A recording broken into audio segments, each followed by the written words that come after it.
ನಮಸ್ಕಾರ ಸ್ನೇಹಿತರೆ, ನಮ್ಮ ಅಲೆಮಾರಿ ಕಥೆಗಳು ಯೂಟ್ಯೂಬ್ ಚಾನಲ್ಗೆ ಸ್ವಾಗತ. ಇದು ನಮ್ಮ 2ನೇ ಟ್ರಾವೆಲ್ ವ್ಲಾಗ್. ಇವತ್ತು ನಾವು ಮೈಸೂರಿನ ಒಂದು ದಿನದ ಪ್ರವಾಸವನ್ನು ನಿಮ್ಮೊಂದಿಗೆ ಶೇರ್ ಮಾಡುತ್ತಿದ್ದೇನೆ. ಹಾಗಾದರೆ ಶುರು ಮಾಡೋಣ ಬನ್ನಿ. ಮಂಗಳವಾರ ಶೂಟ್ ಮಾಡಿದ್ದು ಸ್ವಲ್ಪ ಬ್ಯುಸಿ ಇದ್ದ ಕಾರಣ ಈ ವ್ಲಾಗನ್ನು ಲೇಟಾಗಿ ಅಪ್ಲೋಡ್ ಮಾಡುತ್ತಿದ್ದೇನೆ. ಹೇಗೆ ಹೋಗೋದು ಅಂತ ನೋಡೋದಾದರೆ ನೀವು ಎಲ್ಲೇ ಇದ್ದರೂ ಮೆಜೆಸ್ಟಿಕ್ ಬಸ್ ಸ್ಟ್ಯಾಂಡ್ಗೆ ಬನ್ನಿ. ನಾನು ಕೋಲಾರದ ಒಂದು ಹಳ್ಳಿಯಲ್ಲಿ ಇರುವ ಕಾರಣದಿಂದ ಬೆಳಿಗ್ಗೆ 7 ಗಂಟೆಗೆ ಮನೆ ಬಿಟ್ಟು ಬಸ್ ಸ್ಟ್ಯಾಂಡ್ಗೆ ಬರುವಷ್ಟರಲ್ಲಿ ಬಸ್ ಬಂದಿತ್ತು. ಬಸ್ ಹತ್ಕೊಂಡು ಕೋಲಾರಿಗೆ ಹೋಗ್ತಾ ಇದ್ದೀನಿ. ನಮ್ಮೂರಿಂದ ಕೋಲಾರಿಗೆ ಸುಮಾರು 1 ಗಂಟೆ ಜರ್ನಿ ಇರುವುದರಿಂದ ನಾನು ನಮ್ಮ ಬಾಸ್ ಸಾಂಗ್ಸ್ ಕೇಳಿಸ್ಕೊಂಡು ನೇಚರ್ ನೋಡುತ್ತಾ ಹೋಗುವಷ್ಟರಲ್ಲಿ ಸುಮಾರು 8 ಗಂಟೆ ಆಗಿತ್ತು. ನಂತರ ಕೋಲಾರದಲ್ಲಿ ಬೆಂಗಳೂರು ಬಸ್ ಹತ್ಕೊಂಡು ಹೊಸಕೋಟೆಯಲ್ಲಿ ಇಳ್ಕೊಂಡೆ. ಯಾಕೆ ಅಂದರೆ ನಮ್ಮ ಅಕ್ಕನ ಮನೆಗೆ ಹೋಗಿ ಟಿಫನ್ ಮುಗಿಸ್ಕೊಂಡು ಅವಳ ಜೊತೆ ಮೈಸೂರಿಗೆ ತಲುಪಬೇಕಾಗಿತ್ತು. ನಾವು ಮೆಜೆಸ್ಟಿಕ್ ತಲುಪುವಷ್ಟರಲ್ಲಿ 10:40 ಆಗಿತ್ತು. ಮೆಜೆಸ್ಟಿಕ್ಕಿಂದ ಮೈಸೂರಿಗೆ ಬಸ್ ಇಲ್ಲದ ಕಾರಣ ನಾವು ಸ್ಯಾಟಲೈಟ್ಗೆ ಹೋಗಬೇಕಾಗಿತ್ತು. ನಾವು ಮೆಜೆಸ್ಟಿಕ್ಕಲ್ಲಿ 10:45ಕ್ಕೆ ಬಸ್ ಹತ್ಕೊಂಡ್ವಿ. ಸ್ಯಾಟಲೈಟ್ಗೆ ತಲುಪುವಷ್ಟರಲ್ಲೇ 11:35 ಆಗಿತ್ತು. ಯಾಕೆಂದರೆ ಬರುವ ದಾರಿಯಲ್ಲಿ ಟ್ರಾಫಿಕ್ ಇದ್ದ ಕಾರಣ ಸ್ವಲ್ಪ ಲೇಟ್ ಆಯಿತು. ಸ್ಯಾಟಲೈಟಲ್ಲಿ ಮೈಸೂರು ಬಸ್ ಹತ್ಕೊಂಡು ಹೋಗ್ತಿದ್ವಿ. ಟಿಕೆಟ್ ಸ್ವಲ್ಪ ಲೇಟಾಗಿ ಕೊಟ್ಟರು. ಆಗ ಟೈಮ್ ಸುಮಾರು 12:38 ಆಗಿತ್ತು. ಹೋಗೋ ದಾರಿಯಲ್ಲಿ ನಮ್ಮ ಬಾಸ್ ಆಂಜನೇಯಗೆ ಕೈ ಮುಗಿದು ಹೋಗ್ತಾ ಇದ್ದೀವಿ. ಸ್ಯಾಟಲೈಟು ಮೈಸೂರಿಗೆ ಹೋಗುವ ದಾರಿ ತುಂಬ ಸುಂದರವಾಗಿತ್ತು. ಹಾಗೆ ಮಂಡ್ಯಗೆ ಎಂಟ್ರಿ ಕೊಟ್ಟ ತಕ್ಷಣ ಅಲ್ಲಿನ ಗದ್ದೆಗಳು, ಅಲ್ಲಿನ ವಾತಾವರಣ ತುಂಬ ಹಚ್ಚ ಹಸಿರಾಗಿ ಕಾಣಿಸುತ್ತಿತ್ತು. ಮುಂದೆ ತುಂಬ ಸುಂದರವಾದ ಬೆಟ್ಟ ಗುಡ್ಡಗಳು ಕಾಣಿಸಿಕೊಂಡವು.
ಮಾರ್ಗ ಮಧ್ಯೆ ಸುಂದರವಾದ ನೋಟಗಳು ಕಣ್ಣಿಗೆ ಹಬ್ಬ ಅನಿಸಿತು.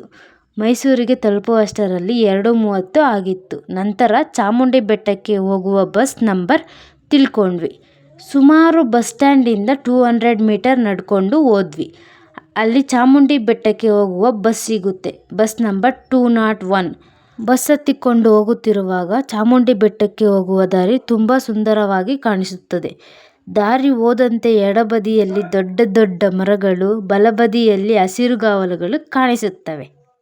ಬೆಟ್ಟ ಏರ್ತಾ ಹೋದಾಗ ಮೇಲೆ ಹೋದಂತೆ ಮೈಸೂರಿನ ಸಂಪೂರ್ಣ ನಗರ ನೋಟ ಕಾಣಿಸುತ್ತದೆ. ಅರಮನೆ, ಕೆರೆ, ಮನೆಗಳು ಎಲ್ಲವೂ ಚಿಕ್ಕದಾಗಿ ತೋರುತ್ತದೆ. ಮೇಲೆ ತಲುಪಿದಾಗ ದೊಡ್ಡ ಗೋಪುರ, ಮಾರುಕಟ್ಟೆ, ಅಂಗಡಿಗಳು, ಹೂಹಾರ ಮಾರಾಟ ಮಾಡುವ ಜನರು ಕಾಣಿಸುತ್ತಾರೆ. ಅಲ್ಲಿ ನಿಂತು ಕೆಳಗೆ ನೋಡಿದರೆ ನಿಜಕ್ಕೂ ಮೈಸೂರಿನ ಸೌಂದರ್ಯ ಮನಸೆಳೆಯುತ್ತದೆ. ಮೈಸೂರಿನ ಬೆಟ್ಟದ ಮೇಲೆ ಇರುವ ಈ ದೇವಸ್ಥಾನ ಐತಿಹಾಸಿಕ ಮತ್ತು ಆಧ್ಯಾತ್ಮಿಕ ಮಹತ್ವ ಹೊಂದಿದೆ. ಅಮ್ಮನ ಗೋಪುರ ಬಣ್ಣ ಬಣ್ಣದ ಶಿಲ್ಪಿಗಳಿಂದ ಅಲಂಕರಿಸಲ್ಪಟ್ಟಿದೆ. ನೋಡುವವರಿಗೆ ಕಣ್ಣಿಗೆ ತಂಪು. ನಂತರ ದೇವರ ದರ್ಶನಕ್ಕೆಂದು ಸಾಮಾನ್ಯ ದರ್ಶನ ಸಾಲಿನಲ್ಲಿ ನಿಂತುಕೊಂಡೆವು. ಭಕ್ತರ ಸಂಖ್ಯೆ ಹೆಚ್ಚಿರುವುದರಿಂದ ಸಾಲಿನಲ್ಲಿ ತುಂಬ ಕಾಯಬೇಕಾಗಿತ್ತು. ನಾರ್ಮಲ್ ಎಂಟ್ರಿ ಭಕ್ತರು ಹೆಚ್ಚು ತೊಂದರೆ ಅನುಭವಿಸುತ್ತಾರೆ. ಕೆಲವರು ದರ್ಶನಕ್ಕೆ ಬರುವುದಿಲ್ಲ. ಸ್ಪೆಷಲ್ ಎಂಟ್ರಿ ಜನರು ವೇಗವಾಗಿ ದರ್ಶನ ಪಡೆಯುತ್ತಾರೆ. ಆದರೆ ದುಡ್ಡು ತುಂಬ ಹೆಚ್ಚು. ಈ ಅಸಮಾನತೆ ಭಕ್ತರಲ್ಲಿ ನಿರಾಸೆ ಉಂಟುಮಾಡುತ್ತದೆ. ನನ್ನ ಅಭಿಪ್ರಾಯ, ದೇವಾಲಯದ ದರ್ಶನ ಎಲ್ಲರಿಗೂ ಸಮನಾಗಿ ಸಿಗಬೇಕು. ನನ್ನ ಭಾವನೆಯನ್ನು ನಾನು ಹಂಚಿಕೊಂಡಿದ್ದೇನೆ. ತಪ್ಪಿದ್ದಲ್ಲಿ ಕ್ಷಮಿಸಿ. ನಿಮ್ಮ ಅಭಿಪ್ರಾಯವನ್ನು ಕಮೆಂಟ್ ಮಾಡಿ ತಿಳಿಸಿ. ನಂತರ 1 ಗಂಟೆ ಕಾಯುತ್ತಾ ಸುತ್ತಮುತ್ತಲು ಜನರ ನಡುವೆ ಸಾಗುತ್ತಾ ಅಮ್ಮನ ಸನ್ನಿಧಿ ಕಡೆಗೆ ಕ್ರಮೇಣ ಹೋದೆ. ಅಮ್ಮನ ದರ್ಶನ ನೋಡಿ ಮನಸ್ಸಿಗೆ ಶಾಂತಿ ತುಂಬಿತು. ತುಂಬ ಹೊತ್ತು ಕಾಯುತ್ತಾ ಇದ್ದರು. ಅಮ್ಮನ ದರ್ಶನ ಪಡೆದ ಕೂಡಲೇ ನಾವು ಪಟ್ಟ ಕಷ್ಟವನ್ನೆಲ್ಲ ದೂರವಾಯಿತು ಎಂದು ಎನಿಸಿತು. ಅಮ್ಮನವರನ್ನು ನೋಡುತ್ತಾ ಇದ್ದರೆ ನೋಡುತ್ತಲೇ ಇರಬೇಕು ಎನಿಸುತ್ತಿತ್ತು. ಮನಸ್ಸಿಗೆ ಅಷ್ಟು ನೆಮ್ಮದಿ ಕೊಡುತ್ತದೆ. ತಾಯಿಯ ದರ್ಶನ ಮುಗಿಸಿಕೊಂಡು ಹೊರಗಡೆ ಬಂದು ದೇವರ ದಾರವನ್ನು ಕಟ್ಟಿಸಿಕೊಂಡು ಮತ್ತು ಹೂವನ್ನು ಮುಡಿಸಿಕೊಂಡು ಅಲ್ಲಿಂದ ಕೆಳಗೆ ಬಸ್ಸಿನಿಂದ ಮೈಸೂರಿನ ಬಸ್ ಸ್ಟ್ಯಾಂಡ್ಗೆ ಬಂದೆವು.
ನಮಗೆ ಇನ್ನೂ ಸಮಯವಿದ್ದ ಕಾರಣ ಅಲ್ಲಿಯೇ ಪಕ್ಕದಲ್ಲಿ ನಡೆಯುತ್ತಿರುವ ದಸರಾ ಫ್ಲವರ್ ಶೋಗೆ ಹೋಗಿ ಟಿಕೆಟನ್ನು ತೆಗೆದುಕೊಂಡು ಒಳಗಡೆ ಹೋದೆವು.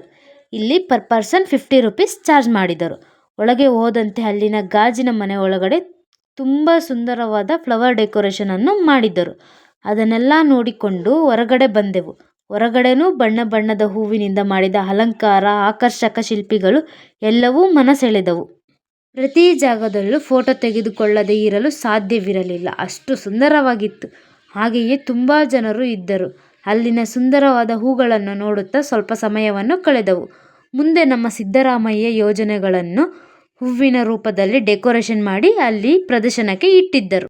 ಗೃಹಲಕ್ಷ್ಮಿ ಯೋಜನೆ, ಶಕ್ತಿ ಯೋಜನೆ, ಯುವ ನಿಧಿ, ಗೃಹ ಜ್ಯೋತಿ, ಅನ್ನಭಾಗ್ಯ ಈ ಸ್ಕೀಮ್ಗಳ ಮೇಲೆ ಡೆಕೋರೇಷನನ್ನು ಮಾಡಿದ್ದರು. ಇಲ್ಲೂ ಪೊಲಿಟಿಕ್ಸನ್ನು ಚೆನ್ನಾಗಿ ಬಳಸಿಕೊಂಡಿದ್ದಾರೆ. ನಂತರ ಹೋದಂತೆ ಗಗನಸಖಿಯರ ಸಾಹಸವನ್ನು ಹೂವಿನ ರೂಪದಲ್ಲಿ ಬಹಳ ಸುಂದರವಾಗಿ ಡೆಕೋರೇಟ್ ಮಾಡಿದ್ದರು.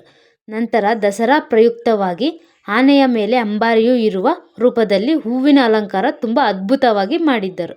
ನನಗೆ ಅಲ್ಲಿ ಸ್ಪೆಷಲ್ ಅನಿಸಿದ್ದು ಸೂರ್ಯಕಾಂತಿ ಹೂವನ್ನು ನೋಡಿ. ಏಕೆಂದರೆ ನಾನು ಯಾವಾಗಲೂ ಸೂರ್ಯಕಾಂತಿ ಬೀಜವನ್ನು ತಿನ್ನುತ್ತಿದ್ದೆ, ಬಟ್ ಹೇಗೆ ಬೆಳೆಯುತ್ತಾರೆ ಎಂದು ಗೊತ್ತಿರಲಿಲ್ಲ. ಆದರೆ ಇವತ್ತು ನೋಡಲು ತುಂಬ ಸುಂದರವಾಗಿತ್ತು. ಈ ಎಲ್ಲವನ್ನೂ ಮುಗಿಸಿಕೊಂಡು ಬರುವಷ್ಟರಲ್ಲಿ ನಮಗೆ ಅರ್ಧ ಗಂಟೆ ಸಮಯ ಆಯಿತು.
ನಂತರ ಅರಮನೆಯನ್ನು ನೋಡಲು ಹೋದೆವು.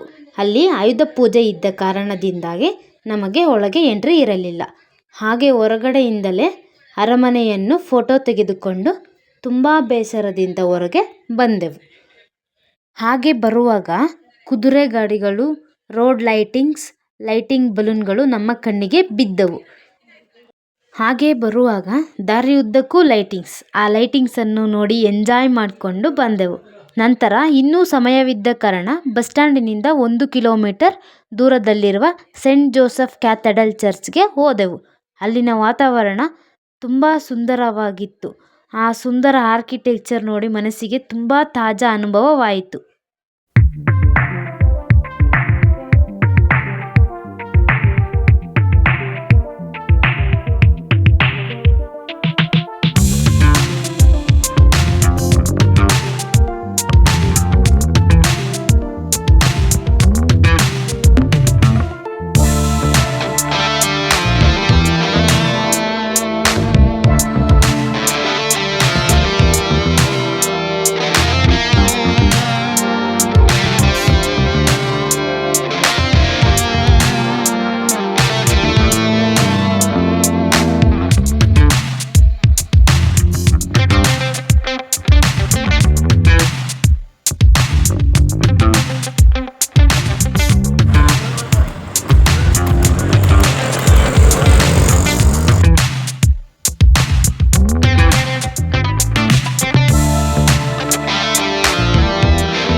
ಎಲ್ಲ ಸ್ಥಳಗಳನ್ನು ನೋಡಿಕೊಂಡು ನಂತರ ಬಸ್ ಸ್ಟ್ಯಾಂಡಿಗೆ ಬಂದು ಊಟವನ್ನು ತಿಂದು ನಾವು ಮೈಸೂರು ಬಸ್ ಸ್ಟ್ಯಾಂಡ್ನಿಂದ ಮತ್ತೆ ಸ್ಯಾಟಲೈಟ್ ಬಸ್ ಸ್ಟ್ಯಾಂಡ್ಗೆ ಬಂದು ಅಲ್ಲಿಂದ ಬೆಂಗಳೂರಿಗೆ ವಾಪಸ್ ಹೊರಟೆವು.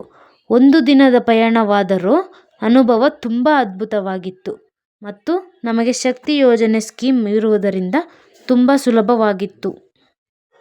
ಇದು ನಮ್ಮ ಅಲೆಮಾರಿ ಕಥೆಗಳು ಯೂಟ್ಯೂಬ್ ಚಾನಲಲ್ಲಿ 2ನೇ ಟ್ರಾವೆಲ್ ವ್ಲಾಗ್. ನಿಮಗೆ ಈ ವ್ಲಾಗ್ ಇಷ್ಟವಾಗಿದ್ದರೆ ಲೈಕ್ ಮಾಡಿ, ಶೇರ್ ಮಾಡಿ ಮತ್ತು ನಮ್ಮ ಚಾನಲ್ಗೆ ಸಬ್ಸ್ಕ್ರೈಬ್ ಮಾಡಿ.